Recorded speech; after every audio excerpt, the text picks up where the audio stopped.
खाद्यपदार्थांच्या व्यवसायात पुरुष ही आता काही नवीन गोष्ट राहिलेली नाही आहे. आपण मोठे मोठे शेफ हे आता पुरुषच आहेत हेही बघतो आहे. ह्या जमान्यात असतानाही साधं छोटंसं कॅन्टीन चालवण्याच्या व्यवसायात एक गावातून आलेला BCom झालेला कुठचाही खाद्यपदार्थाचं प्रशिक्षण न घेतलेला मुलगा कशाप्रकारे त्या व्यवसायात उतरतो आणि उभा राहतो ह्याची एक छोटीशी प्रेरणादायी कथा मी आज सांगणार आहे. आणि हा आहे आमचा निलेश. आमच्या अन्नपूर्णा परिवाराचा तो स्टाफ होता आणि अनेक वर्षापूर्वी शारदाश्रम शाळेचं कॅन्टीन, म्हणजे आम्ही आत्ता खाद्यपदार्थ व्यवसायात नाही पण तेव्हा होतो, शारदाश्रम शाळेचं कॅन्टीन आमच्याकडे चालून आलं. त्यावेळेस निलेशला मी म्हटलं की तू करतोस का हे? तो खूप घाबरला, कारण त्याला त्यातलं काहीच अनुभव नव्हता. मी म्हटलं अरे कर, मी पाठीशी उभी राहते.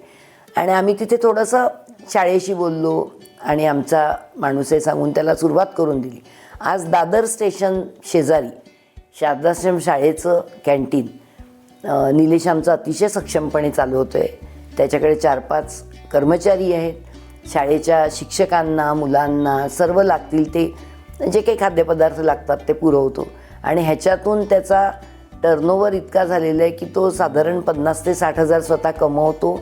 आणि कोकणातल्या एका छोट्याशा खेडेगावातून मुंबईत येऊन आज त्याने डोंबिवलीसारख्या ठिकाणी स्वतःचा फ्लॅट छोट्या फायनान्स कंपनीचं कर्ज घेऊन का असेना पण उभा केलेला आहे आणि तो पूर्णपणे स्थिरस्थावर झालेला आहे. असा निलेशची छोटीशी प्रेरणादायी कथा आहे. व्यवसाय वेगळा आहे आणि आता पुढे तो बघतो आहे की अजून एखादं कॅन्टीन असंच स्टेशनच्या शेजारी किंवा दुसरीकडे त्याला मिळालं तर तो 2 कॅन्टीनचा व्यापसुद्धा सांभाळू शकतो. अशा प्रकारे हळूहळू हाही व्यवसाय वाढवता येतो. आणि पुरुष अथवा स्त्री कुठल्याही व्यवसायाची जर आपण लाज बाळगली नाही आणि त्यातलं कौशल्य हळूहळू कमवलं आणि भीती टाकून मात्र दिली पाहिजे. घाबरत कुठचाही व्यवसाय आपल्याला पुढे नेता येत नाही. आणि अशा प्रकारे जर त्या व्यवसायात टिकून राहिलं तर छानपैकी यश मिळू शकतं.